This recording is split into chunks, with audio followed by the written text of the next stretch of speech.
Die thou, yield thou to this decree unpending. Die thou, die thou, die thou.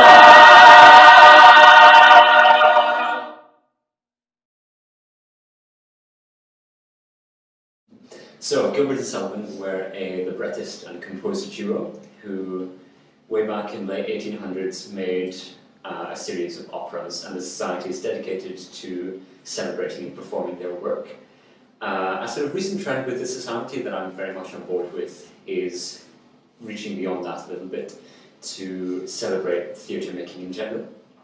For example, we've recently taken on a technical officer to the society, and a lot of our workshops are geared towards the backstage aspects. So we've got a directing and stage managing workshop coming up soon. It's a very supportive place, which is something that I'm really big on. We have 2 performances a year in the Byre Theatre and 1 at the Edinburgh Festival Fringe. Well, I think a lot of the satire that it plays on and a lot of the themes are still relevant today. So a big theme of the Sorcerer is the idea that love levels all ranks.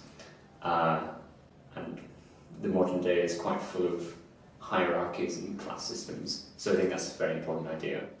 I think also it's very singable music, so it's good for university students to do, as sort of a gateway into opera, and it sort of bridges musical theatre and opera, which is really nice for students to do.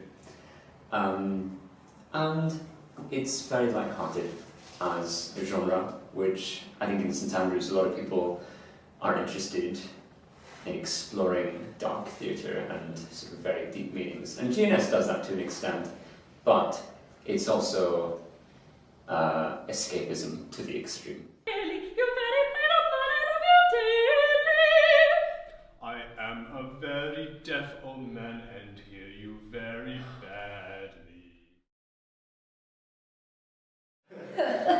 So my original intent for it was kind of like a fairy tale with a twist, and I think I've hopefully been able to bring that to light. I feel like one of the biggest things with this show is like appearance versus reality, and because there's a lot of the characters are not what they seem at first. Like for like the title character, the Sorcerer, he first comes across as like this like kind of car salesman vibe, but then we learn later that like he actually cares about these people and he feels bad for things that he's done, and there's a lot of other characters who are like that in the show, and I hope I've been able to bring that across. I guess one sort of major theme that sort of cuts across is like trust. So I guess it's one of those things where we need to, in today's society, a lot of things are all about trust and being able to like have confidence in each other and sort of in your relationships and in your work relationships, your personal relationships and everything. So I guess based on how it ends, which I won't spoil, that's a very important element to remember coming out of the auditorium at the end. I think compared to like your standard stage play, I think obviously the addition of music into that and all the sort of challenges that that brings is definitely a different element to it. And also I suppose the sort of period nature, as we've been talking about, the idea that it is from the 1800s, early 1900s, so the sort of keeping true to that, those origins, while also obviously modernising it, keeping all of that in a sort of healthy balance is probably the most challenging part in terms of from a backstage sort of putting the individual elements of the show together.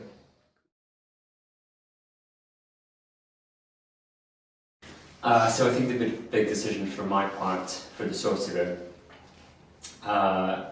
was how supernatural he is, exactly.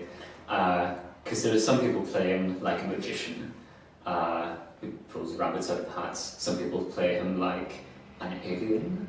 But we decided just to play him like a chemist.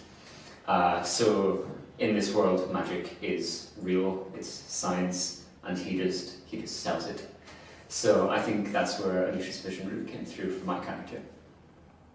Yeah, I think my character is your very basic young girl in love, in an unrequited love. But I think it's been interesting to see how that plays into the whole magical element of the show, which I think makes it more unique. So I think that's been super fun.